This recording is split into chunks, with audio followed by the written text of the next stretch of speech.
Hey guys, this is Hell Hades. This is another Raid Shadow Legends video. The Hell Hades clan is sick. We're all poorly sick. We've all got the lurgy, so watch out. Don't come too close to the screen because you might get it from me. What we're going to do in this video, guys, indirectly, I think there's going to be a lot of champions that are buffed because of the AI changes that are coming in the next couple of weeks. I think it's actually going to be next week, probably around the same time that they launch the next fusion. So bear that in mind. So probably not this week, but I think potentially the following week, we're going to see the AI changes come in. And what does that mean? It means that you're going to be able to set on things like your arena defense. You're going to be able to set where people use what abilities. You're also going to be able to set on your offense or any PvE content which skills you want them to use, champions to use, and in what order.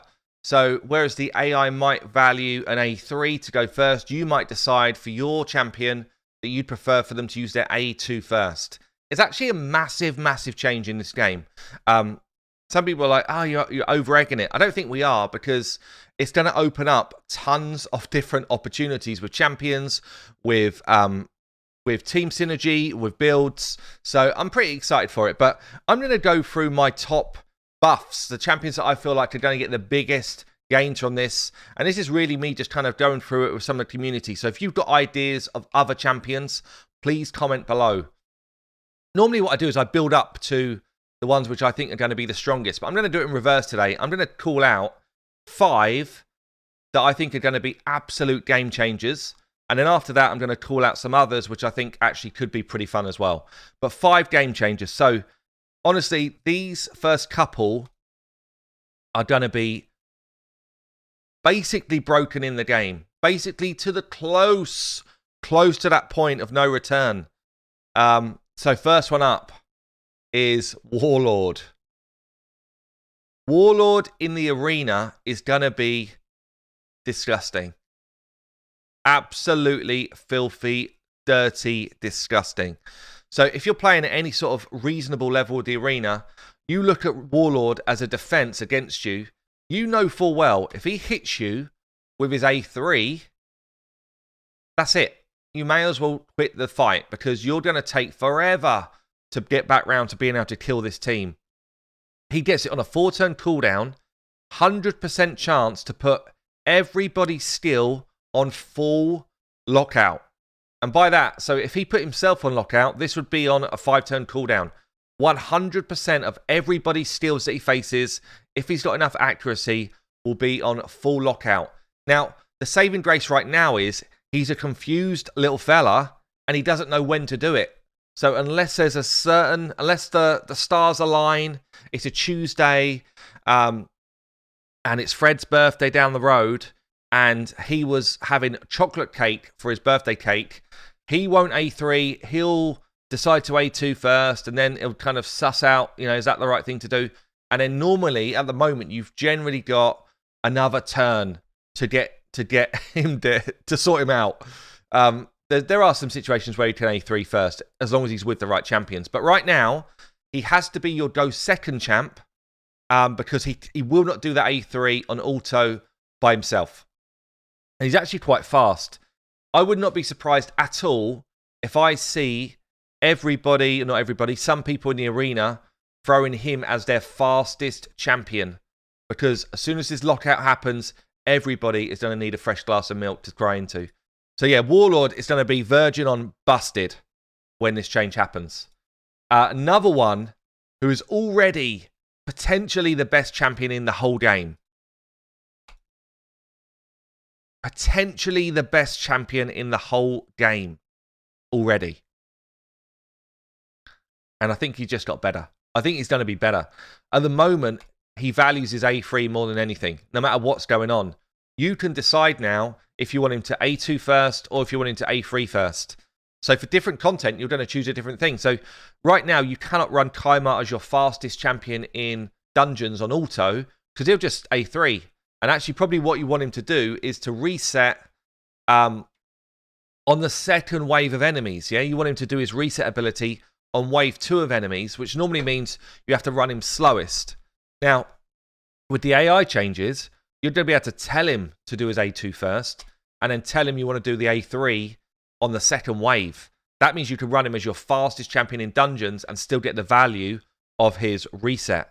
On the counter to that, on Spider, you might be, you know what? I just want him to reset straight away. I don't want him to keep trying to do these other abilities that he does right now. Spider, he'll only reset. I think if there's less than 4 Spiderlings alive, or maybe less than 6, but one of those anyway, he won't just reset straight away. He doesn't like to if there's too many enemies out there. So you can tell him, no, hold on, fella, reset straight away. And that is going to make a lot of Spider teams more effective. So Kymar's going to be kind of busted. You then take him into the arena, and almost everyone's going to want him to A2 first. Sleep the enemy, clean all their buffs off, and then let your team do their nukes, and then tell him to reset, and let's go again. He's going to be, honestly, I can't think of a better champion than him in the game after this AI fix. I think he's going to be the best. So Kymar gets a massive buff from this change, massive. Another one who's going to be in the kind of top tier, she already is, but she's going to be even better. Similar to Warlord, the stars need to align for her to always do her A3 first. In fairness, they kind of fixed her A3 so that it's generally happening first most of the time. There are some cheeky shenanigans where she wants to try and steal a shield or steal a block debuffs or something. But anyway, you can just tell the AI on arena defense always do A3 on Madame. She will be a menace in the arena, even more so than she is now. Okay. Another one, she's played a lot already, but you won't have to pair Seer with someone who does increased crit rate. Right now, if you want Seer to rip buffs off, you need somebody who does increased crit rate to go before she goes as a buff. Otherwise, she's like, now hold on, fellas. We need crit rate before I can nuke everybody in the world. You won't have to do that anymore. You won't need the increased crit rate buff. Increased crit rate, by the way, doesn't mean you can build her with 70. She rips it off before she does the move. So it makes it even more ridiculous that she needs this on. So yeah, she'd just be able to go A3 straight away, burn. See you later, you're all dead. So Seer gets a bit of a buff in that kind of top tier camp. Another one who's already good, but it's going to be top draw, Sakia. Certainly for Spider, at least. Currently, her AI is all over the shop. She's got no clue whether she's coming or going. It depends what side of bed she rolled out of that morning as to whether she wants to do her A3 or A2 first. And you always... There's not a single time in the game where you wouldn't want it to A3 first. Burns, I get an extra turn anyway, so why wouldn't I want to do that first? Then I'm going to drop your defense, and I'm going to ignite those burns. I can't think of a single time where I wouldn't want it that way round. So... she is going to get a major buff from these changes. Who else was on my top list? One more on my top list, and then I'm going to run through just some others. Quick fire. Not in there, not in there, not in there. Where is he? What is he? What are you? Dark Elf. Vizier. So Vizier is already strong in Clan Boss, but if you're using Vizier, you probably end up spending the first... maybe as many as 9 rounds on manual A1ing to increase the duration of all debuffs on the clan boss. Otherwise, he'll go A3, A2. Like he just does whatever he wants. He'll throw out these buffs that you probably don't want on. Now, actually, all you want him to do on clan boss is A1, A1, A1, A1. Yeah, you got the message. All he wants to do is A1, and then you've got the best possible clan boss Vizier in the world. So he's going to get an absolute massive buff for clan boss, and he's already insanely good at it. It does mean there's going to be a lot of people that can actually auto much earlier in a comp, which is cool. So that's going to be a great change. Let's quick fire onto some others then. So Cold Heart. Cold Heart's A3. If you wanted to A3 straight away on Spider, you now can. That's actually awesome.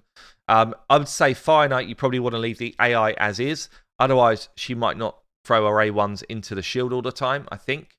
So if you're trying to use her on Fire Knight, I would suggest you just leave as standard AI. But most other places, you probably want a Heartseeker. You might want to turn A2 off completely against Spider, because if you're doing like an HP burn strat, because you don't want the extra damage on the spiderlings. So depending on how you're using her, she is definitely getting another buff. You notice a trend here. A lot of champions that are already crazy are actually getting a buff through this, which is good and bad, I guess. Depends how you look at it. Armada in the same sort of camp as that.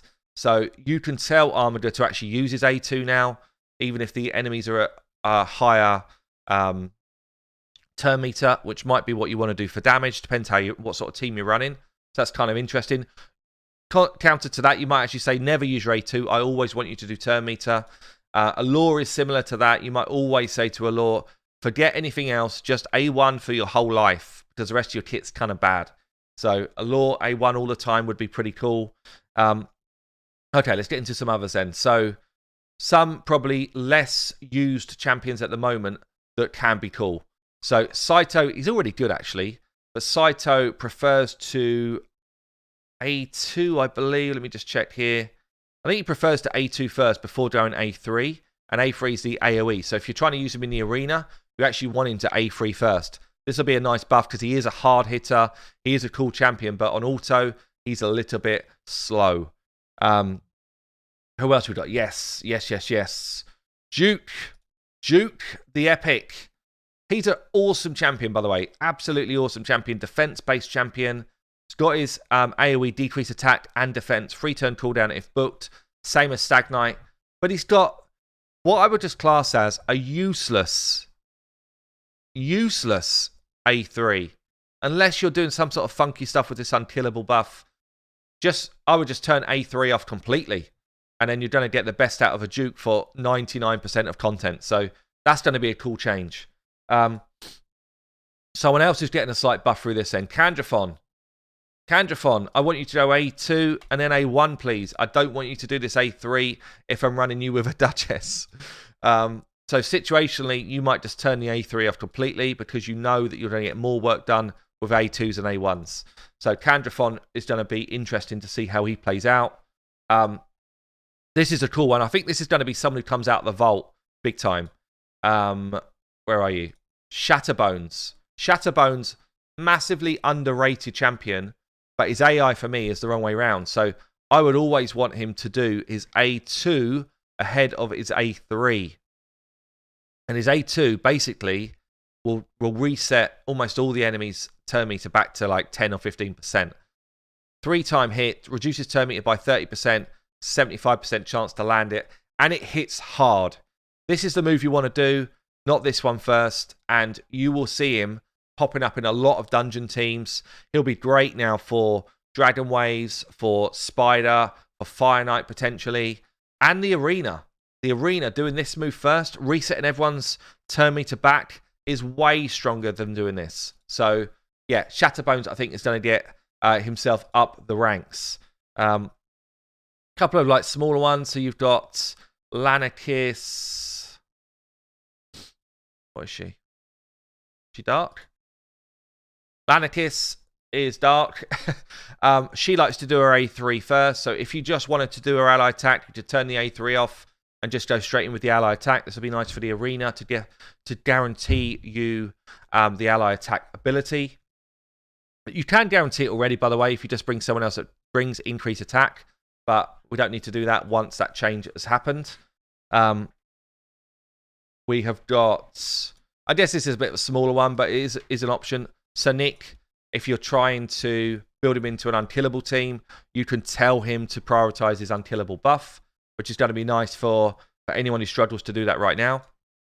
We've got Ultimate Gaelic, who currently decides to go for the burns even when his requirement of the increased attack is not on.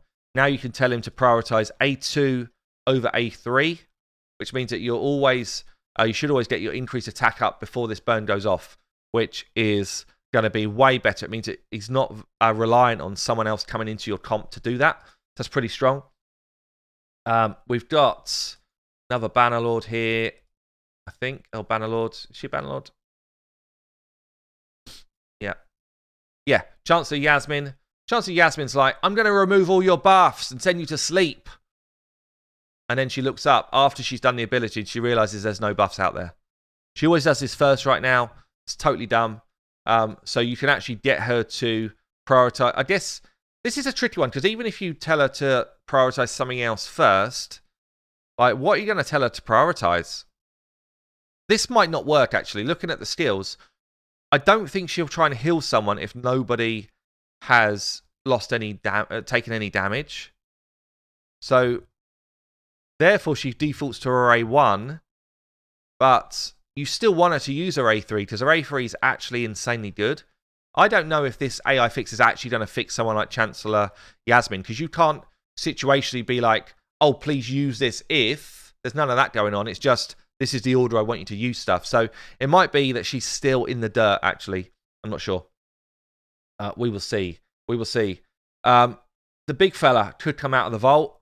The big fella on Clan Boss decides not to use his main abilities. I think he doesn't use his A3 from memory. I can't remember exactly, but his big hitter anyway, whatever it is, he doesn't use. You could tell him to use it.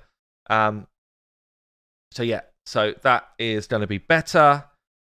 We've then got one of the starter champions, actually, who the guys on stream were talking about. So El Hain currently prioritizes our A2 instead of our A3 in the arena. Now, our A2, they're both double hits. Our A2 only hits one champion twice. Our A3 hits all champions twice. Now, I think 9 times out of 10, you're going to want your A3 ahead of your A2. So being able to set this up is going to be stronger for, definitely for an arena setup. And she is actually pretty damn strong in the arena. Like, versus the other starter champions, she's up there as one of the harder hitters. And then the other thing which I thought about was kind of anyone that you're using in Clan Boss who is going to be your decrease attack champion that's got decrease attack on their A1.